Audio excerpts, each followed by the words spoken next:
예. 하나님의 아들 예수님께서 태어나신 오늘, 이것이 전 우주적인 사건임에도 불구하고 예수님의 탄생이 나타난 것은 아주 현저한 성경의 특징들이 있습니다. 가장 먼저 이 기쁜 소식을 들은 사람은 들에서 양을 치던 목자였습니다. 그런데 목자는 지금의 우리의 생각과는 달리 이스라엘 사회에서 존경받는 직업이 아니었고, 그 시대에 비천하고 가난한 분들이 대부분이었습니다. 그런 그들에게 천사의 기쁜 소식이 가장 먼저 전해졌습니다. 그리고 우리 예수님의 탄생의 장소도 세상의 왕궁이 아니라 가축이 머무는 구유, 거기에 가장 연약하고 비천한 자리에 몸을 누이셨습니다. 멀리서 별을 보고 경배하러 온 유력한 동방 박사들도 최소한의 3개의 예물만을 가지고 아기 예수를 경배했습니다. 어찌하여 전 우주적인 사건, 하나님께서 인간 모든 영혼에 구원을 주는 이 위대한 사건에 있어서 하나님이 이렇게 보잘것도 없고 비천하고 연약한 이러한 사건을 그들에게만 보이고 우리의 생각과 기대와 달리 화려하게 드러나게 하지 않을까요? 이러한 하나님의 의도는요, 육신의 부모라고 일컬어지는 요셉과 마리아에게서 그 절정을 드러냅니다. 요셉과 마리아는 가난했습니다. 예수님께서 자라서 성전에 올라가서 결례를 행할 때도 그 당시 유대 사회에서 가장 못 사는 사람들이 바치는 비둘기를 바칠 수밖에 없는 찢어지게 가난하고 비천하고 빈궁한 그 부모를 우리 하나님께서 택하셨다는 사실입니다. 그렇기 때문에 오늘 이 예수님의 탄생이 갖는 하나님의 고독의 신학적인 의미, 신앙적 의미가 있는데, 저는 오늘 이제 그 하이라이트, 정점이라고 할 수 있는 그 육신의 어머니 마리아의 신앙의 모습을 통해서 우리 하나님께서 이 여인을 통해서 거룩한 탄생을 어떻게 역사하시고 또한 우리에게 어떠한 교훈을 주는지를 한번 살펴보려고 합니다. 오늘 말씀에 보면은 이 누가복음 1장 28절에 이런 말이 있습니다. 천사가 이 마리아에게 이런 말을 합니다. 그에게 들어가 이르되 은혜를 받은 자여 평안할지어다 주께서 너와 함께 하시도다 합니다. 성경은 이 마리아가 예수님을 잉태할 수 있게 된 축복의 근거, 선택의 근거를 뭐라고 얘기하냐면 이 여인의 경건함, 그런 걸 말하지 않습니다. 이 여인이 어떤 하나님 앞에 선택받을 수 있는 조건에서 말하지 않고 오로지 어떻게 말합니까? 하나님의 은혜를 받은 자예요. 우리가 이 점에 있어서 큰 주의를 기울여야 됩니다. 무슨 말입니까? 언제나 성경의 인물들을 보고 믿음의 영들을 보면은 우리는 그런 생각을 합니다. 한결같이 이 사람들은 정말 대단하구나.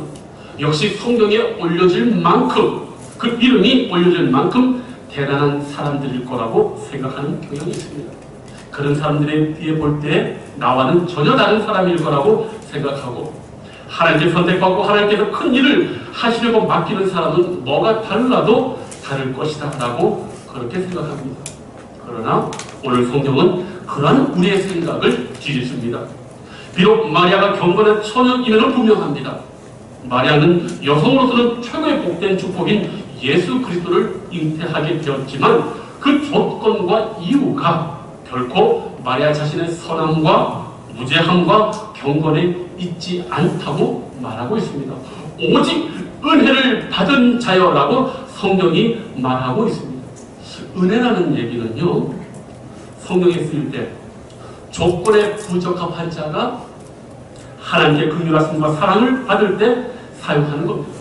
그렇다면 마리아조차도 천주교에서 말하는 무죄하다 이런 거 아닙니다. 마리아도 우리와처럼 똑같이 죄악 가운데 있었습니다. 그러나 이 거룩한 은혜를 입은 것은 오로지 전적인 하나님의 부어주시는 은혜, 선택하신 은혜라는 사실을 우리가 기억해야 될 것입니다. 30절에도 이렇게 말합니다. 천사가 이르되 마리아여 무서워하지 말라. 내가 하나님께 은혜를 입었다. 여기 입었다라는 이 말은요, 우리가 옷을 입을 때 자주 사용하는 말입니다. 그런데 성경이 이 은혜를 우리에게 표현할 때, 이해시킬 때 언제나 옷을 입는 것으로 우리에게 말하고 있다는 사실입니다. 옷은 내가 입을 수도 있고 부모님이나 사랑하는 사람이 입혀줄 때도 있습니다. 그런데 성경은 이 은혜를 얘기할 때 구원의 옷을 내가 입는다라고 표현하지 않고 언제나 이 구원의 옷은 입혀진 걸로 우리에게 말씀하고 있습니다. 왜냐하면 예수 그리스도의 의의 옷이 믿음을 통해서 우리에게 입혀지기 때문입니다. 즉 하나님께서 은혜의 옷을 입혀주셨다라고 말하는 겁니다. 우리가 천국에 들어가려고 한다면 우리에게는 예복이 있어야 됩니다. 은혜의 옷이 있어야 되는데 그 옷을 우리가 살 돈도 없고 자격도 없고, 그러니까 하나님께서 은혜의 옷을 준비해 주셔서 우리에게 입혀주시는 것으로 성경은 말하고 있습니다. 우리가 잘 아는 천국 잔치의 예복의 비유가 그것입니다. 길거리에서 수많은 사람들을 억지로 초대했습니다. 그런데 그 예복은요, 왕이 언제나 준비하게 되어 있습니다. 마찬가지로 오늘 우리가 이 마리아의 모습을 통해 볼 때 이 위대한 하나님의 사람 마리아가 이러한 아름다운 영예와 명예를 얻게 된 그 첫 번째 조건은 다름 아닌 이 여인의 경건함도 아니고 무죄함도 아니고 오직 전적인 하나님의 은혜가 부어졌다는 사실을 우리가 기억해야 할 것입니다. 성경에 보면 창세기에 아담과 하와가 죄를 졌어요. 그런데 그 마지막에 보면 하나님께서 가죽 옷을 입혀주셨다. 그 은혜를 그렇게 표현하고 있습니다. 창세기에 말한 것처럼 지금도 하나님 앞에 서 있는 우리의 모습은 은혜로 입혀져서 서 있는 것입니다. 제가 의학적인 입장에서 이 말씀을 한번 좀 드릴 필요가 있습니다. 뭐냐면 오늘 세상이 각박하고 긴박하니까 예전과 달리 신경정신과 쪽에 환자들이 많이 있다고 합니다. 우울증, 강박증. 그런데 공교롭게도 이런 환자들의 면면을 살펴보면 종교인 중에 개신교인들이 많다고 합니다. 이것은 좀 우리로서는 납득하기 어렵지만은 왜 이럴까? 천주교보다도 개신교 신자들이, 불교 신자들보다도 개신교 신자들이 정신과에서 많이 약을 처방받고 다닌다는 사실입니다. 제가 이것을 조심스럽게 한번 생각해 봤습니다. 뭐냐면 워낙 교회가 하나님의 말씀에 대해서 치밀하게 그 영혼에 도전을 하니까 이 하나님의 말씀을 듣는 성도들이 두 가지 반응을 하는 겁니다. 첫 번째 반응이 뭐냐면 죄의식이 강해져서 더 의롭게 살려고 자신을 채찍질하다 보니까 양심이 극도로 반응하게 되고 그 자신의 구원을 의심하게 되고 매사에 아주 신경이 예민해지게 됩니다. 이렇게 계속 신앙생활을 하다 보면은 병이 드는 것이죠. 그런데 둘째 다른 반응도 있습니다. 뭡니까? 똑같이 말씀을 들었을 때 이 사람도 죄의식이 강해집니다. 그런데 그 다음이 틀려집니다. 뭐냐? 죄가 많이 보이고 자신의 죄성과 부족함이 너무 크게 보이고 스스로 열심히 살다가도 이것이 불가능함을 깨닫고 이제는 돌이켜서 하나님, 나는 할 수가 없습니다.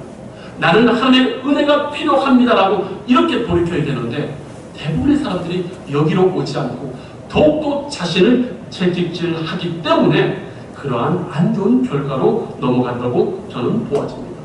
우리가 이 은혜를 통해서 다시 한번 기억해 볼 것이 있습니다. 제가 어린 아이들에게 이렇게 물어볼 때가 많이 있습니다.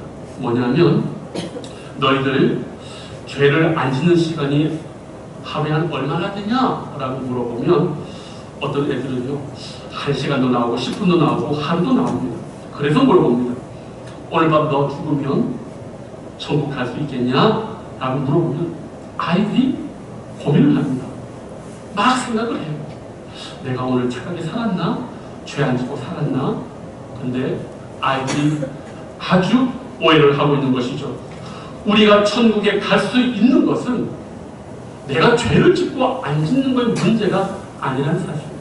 우리는 그러한 것으로 하나님 앞에 설 수 없다는 사실을 아이들이 모릅니다. 우리가 천국 갈 수 있는 이유는 오직 하나, 바로 예수 그리스도를 믿는 은혜로 내 자신이 입혀졌기 때문에 천국 갈 수 있는 거예요. 아이들은 내가 오늘 하루 죄를 많이 지었나 안 지었나 이것만 생각하고 있습니다.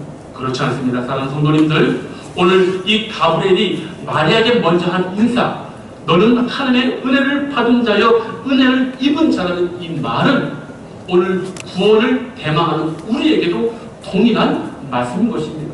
우리가 하나님 앞에 선택받을 수 있는 이유, 우리가 저 천국에 담대하게 들어갈 수 있는 이유도 오직 하나, 나의 선함, 나의 행함, 나의 착함이 아니라 오직 하나님의 은혜를 입은 그것 때문에 내가 들어갈 수 있다는 사실, 나에게 어떠한 조건이 있지 않다는 사실을 꼭 기억하시는 저와 여러분 되시길 축복합니다.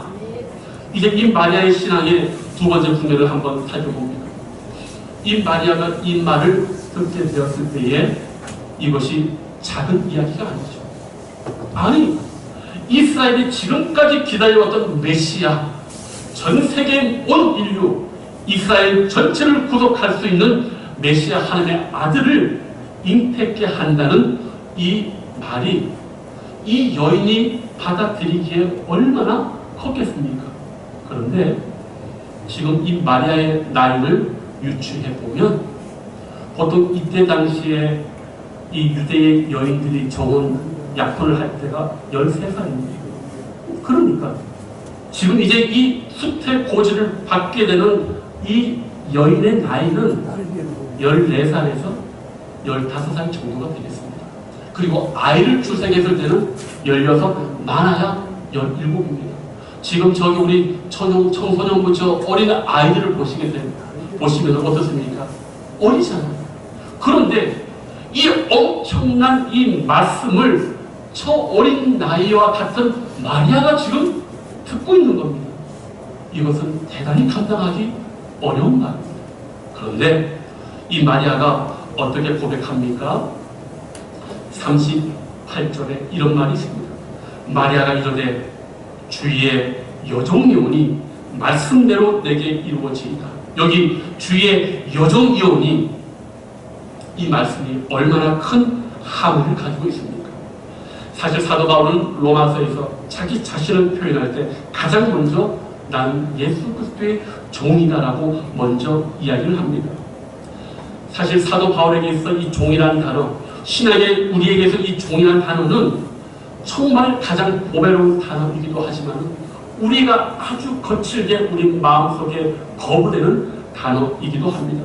종이라는 말은 쉽게 고백할 수 있는 말이 아닙니다. 자존심이 상하는 말이고 비천하는 말입니다. 종의 신분이라고 한다면 우리의 삶은 암담합니다. 왜? 종은 자유를 구속당하고 주인의 말을 들으며 살아간다는 겁니다. 의지를 가지고 살아가는 인간에게는 어떤 의미에서는 비극적인 것입니다. 그러나 마리아는 이 말을 신앙으로 붙들고 고백합니다. 주의 여종이오니 이게 무슨 말입니까? 내 삶의 주인은 하나님입니다. 나는 하나님의 말씀대로 살고 그 뜻을 받들어 살겠습니다. 나의 자유, 나의 의지, 이 모든 것 내 것이 아니고 하나님을 섬기고 기쁘시게 하려고 하신 이 삶을 나는 하나님께 바치겠습니다라고 고백하는 겁니다. 이 고백이 쉬운 고백이 아니죠.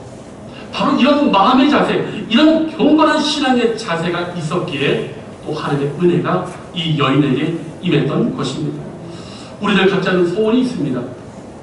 그런데 여러분, 종에게는요 소원이 있을 수가 없습니다.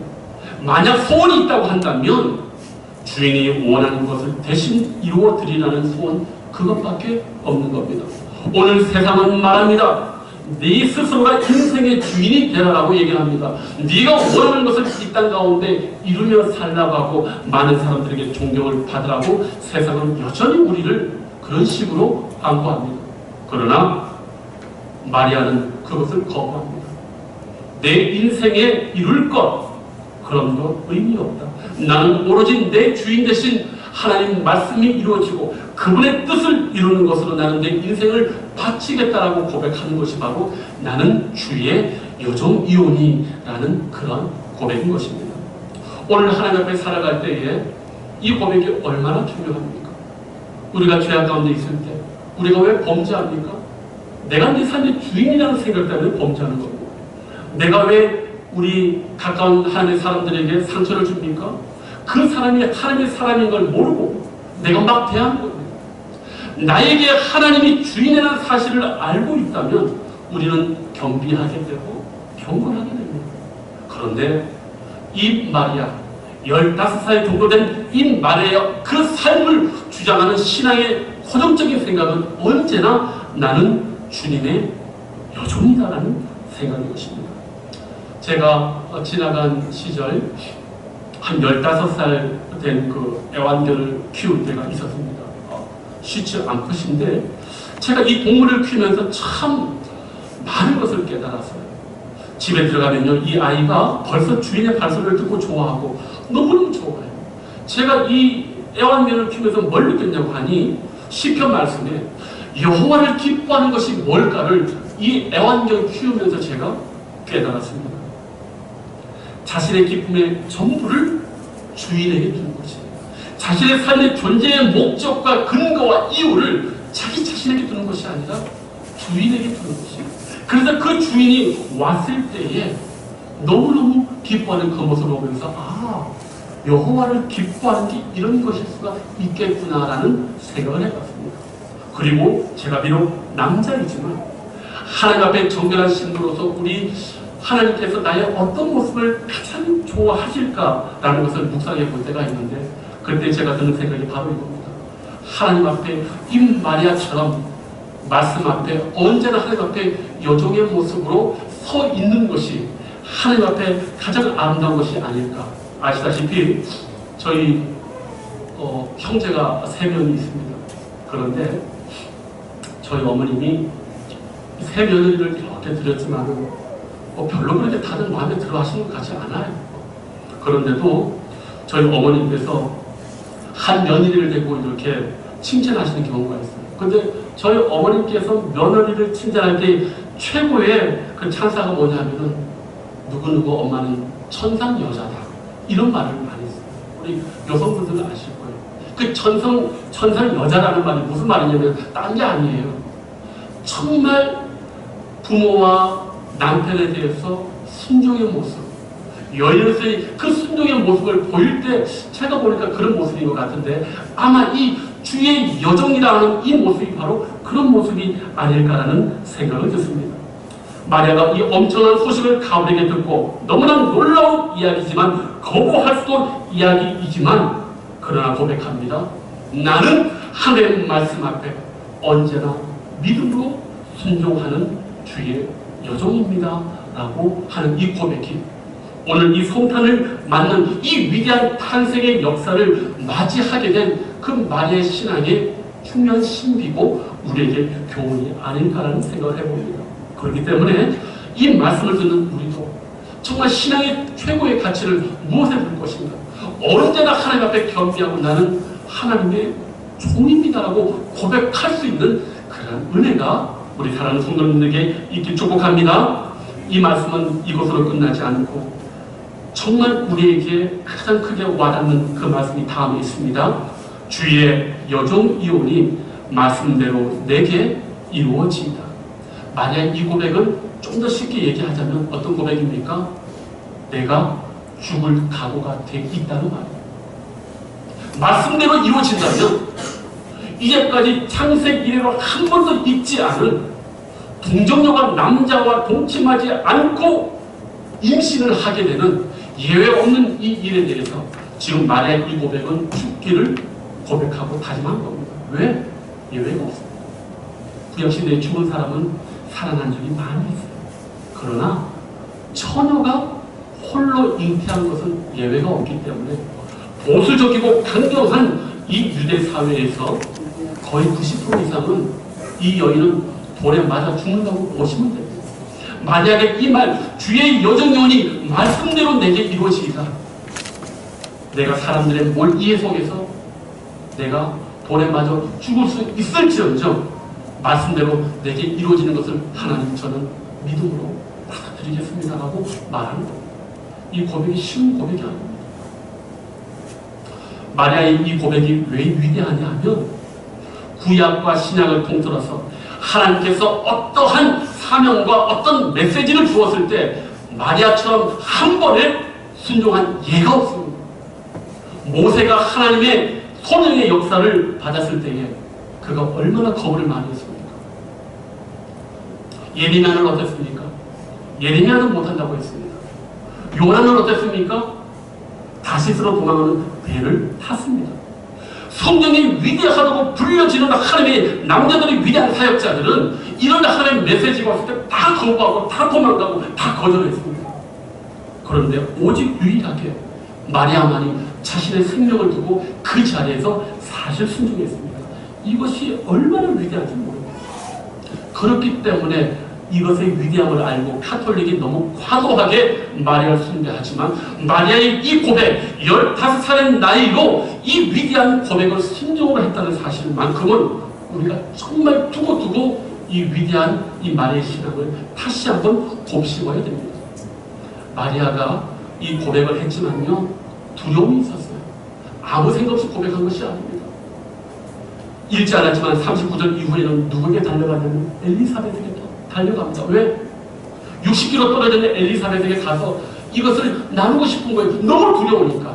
그러나 그 두려움이 있음에도 불구하고 하나님의 말씀 앞에서 이 여인이 모든 인간적인 생각과 두려움을 내려놓고 오로지 말씀 앞에 주의 말씀대로 내게 이루어지라고 고백하는 이 고백은 성경 신약과 구약을 통틀어서 가장 위대한 독보적인 기도 간증인 것입니다. 사랑하는 성도님들, 오늘 우리가 이 마리아의 삶을 통해 보면서 하나님께서 아기 예수의 탄생을 우리에게 허락할 때에 이 탄생을 예비한 수많은 사람들이 있습니다. 요셉도 그렇고 세례 요한도 그렇고 엘리사벳과 사가랴도 그렇고, 그러나 오늘 이 어린 나이에 이 어린 몸으로 이 탄생의 몸으로 겪어내던 이 마리아의 신앙을 한번 보십시오. 정말 전무후무합니다. 저는 이 마리아의 고백을 통해서 다음의 말씀이 생각이 납니다. 중국교회 아버지 워치만니 목사가 이런 고백을 한 적이 있습니다. 나는 하나님의 뜻을 어길 만큼 담대하지 않다. 나는 하나님의 뜻을 어길 만한 권리가 없다. 정확하게 마리아가 이 어린 나이에 이 놀라운 감당하기 어려운 축복의 말씀, 그러나 잘못하면 사람들의 머리 속에서 그의 명예와 수치가 드러나고 죽을 수 있는 이 문제에 있어서 이 어린 여인이 하나님의 모든 말씀은 능하심이 없습니다. 주의 여종요원이 말씀대로 내게 이루어집니다. 이 가능한 여인의 이 위대한 신앙의 고백이 오늘 전 인류에게 아기 예수 탄생을 통해서 십자가의 구속의 은혜를 가져왔다는 사실을 우리가 기억하면서 우리 다시 한번 하나님의 은혜에 감사하고 다시 한번 주의 종으로서 언제나 나에게 임하시는 말씀 앞에 아멘으로 순종할 수 있는 복된 저와 여러분 되시길 주님의 이름으로 축복합니다. 기도하겠습니다. 아버지 하나님, 너무나 가녀리고 너무나 가난하고 비천하였지만 하나님의 메시지 앞에 마리아는 겸손히 순종합니다. 자신의 목숨이 걸려있음에도 불구하고 그는 어떠한 어려움도 개의치 않고 친히 심령은 두렵고 떨렸지만 그러나 주의 여종이기 때문에 말씀대로 내게 이루어져야 된다고 그는 고백했습니다. 주여, 오늘 이 시대에 이런 말의 순종, 이런 말의 겸비함이 우리 모두에게 필요한 줄로 믿습니다. 이러한 하나님의 삶을 통해서 여전히 하나님 거룩한 주의 역사를 이루시는 줄로 믿습니다. 이 은혜가 우리 모두에게 있게 하여 주시옵소서. 감사를 주님께 드리옵고 예수님의 이름으로 축복하옵고 기도하옵나이다. 아멘.